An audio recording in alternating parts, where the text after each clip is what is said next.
எந்த இடத்தில் இருந்தாலும் சரி, நீங்கள் எப்படிப்பட்ட சூழ்நிலையில் இருந்தாலும் சரி, நீங்கள் வியாபாரம் செய்வதாக இருந்தால் அந்த இடத்தில் அல்லாஹ்வை எண்ணிக் கொள்ளுங்கள். அதனிடத்தில் நீதமாக நடப்பது அல்லாஹ்வை எண்ணிக் கொள்வது. இந்த வாழ்க்கைக்கு வாருங்கள். வெறுமனே 5 பேரை தொழுது விட்டு அந்த தொழுகையை கடமை செய்து விட்டால் அந்த வணக்க வழிபாடுகள் முடிந்து விடாது. நீங்க நினைத்துக் கொள்ள வேண்டாம், நான் தொழுது விட்டேன், 5 பேரை தொழுதுட்டேன், அவ்வளவுதான் முடிஞ்சு போயிடுச்சு, அல்லாஹ்வுக்கு செய்யற கடமை எல்லாம் முடிஞ்சுச்சு நினைச்சுக்கிறாதீங்க.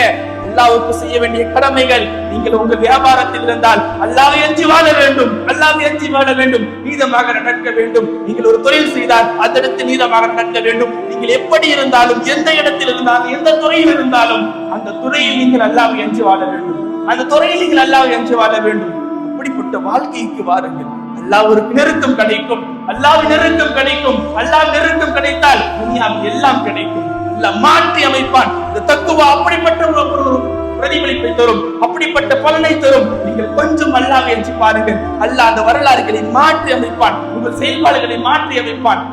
வரலாறுகள் சொல்லி தரக்கூடிய பாடங்கள் இதெல்லாம் உமர் ரலியல்லாஹு அன்ஹு அவர்களுடைய காலத்தில் நடந்த ஒரு வரலாறு எல்லாருக்கும் தெரியும். ஆனா நீங்க இந்த கண்ணோட்டத்துல பாருங்களேன். உமர் ரலியல்லாஹு அன்ஹு அவங்க இரவு நேரத்துல போறாங்க. போற சமயத்துல ஒரு அம்மாவும் ஒரு பொண்ணும் பேசிக்கிறாங்க, தன்னுடைய பிள்ளையும் பொண்ணும் பேசிக்கிறாங்க. பால் இன்னைக்கு கொஞ்சம் கம்மியா இருக்கு, இது எல்லாம் உமர் ரலியல்லாஹு கேட்டுக்கிட்டு இருக்காங்க. பால் இன்னைக்கு கொஞ்சம் கம்மியா இருக்குமா, அம்மா சொல்லுறாங்க, பால் இன்னைக்கு கொஞ்சம் கம்மியா இருக்கு, அதனால என்ன பண்ணலாம், கொஞ்சம் தண்ணியை ஊத்துவோம், கொஞ்சம் தண்ணியை ஊத்தி இன்னைக்கு கொடுத்துருவோம்னு சொன்ன உடனே புள்ள சொல்லிச்சு, இல்ல இல்ல இது இது செய்யக்கூடாது அப்படின்னு சொன்ன உடனே, ஏன், இது உமருடைய ஆட்சி, இது உமருடைய ஆட்சி என்று சொன்னவுடன் உமர் என்ன பார்க்கவா போறாரு அம்மா சொன்னாங்க.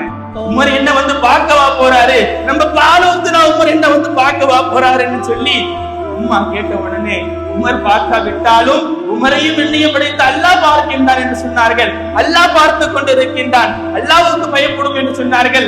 அல்லாஹ்வை இரவு நேரத்தில் யாரும் இல்லை, அங்கு தண்ணீர் கலந்தாலும் யாருக்கும் தெரியாது.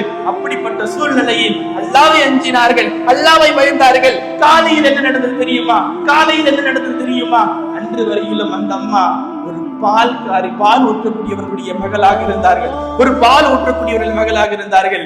காலையில் அமீருல் முஃமினீனுடைய மருமகளாக மாறினார்கள். வரலாறு சொல்லிக்கூடிய பாடம். காலையில் அமீருல் முஃமினீனுடைய மருமகள் அவர்கள். அமீருல் முஃமினீன் அவர்கள் உமர் ரலியல்லாஹு கூப்பிட்டாங்க. கூப்பிட்டு அந்த புள்ளியை கூப்பிட்டு, என்னுடைய மகனை திருமணம் செஞ்சுக்க சொல்லி திருமணம் செஞ்சு வச்சாங்க.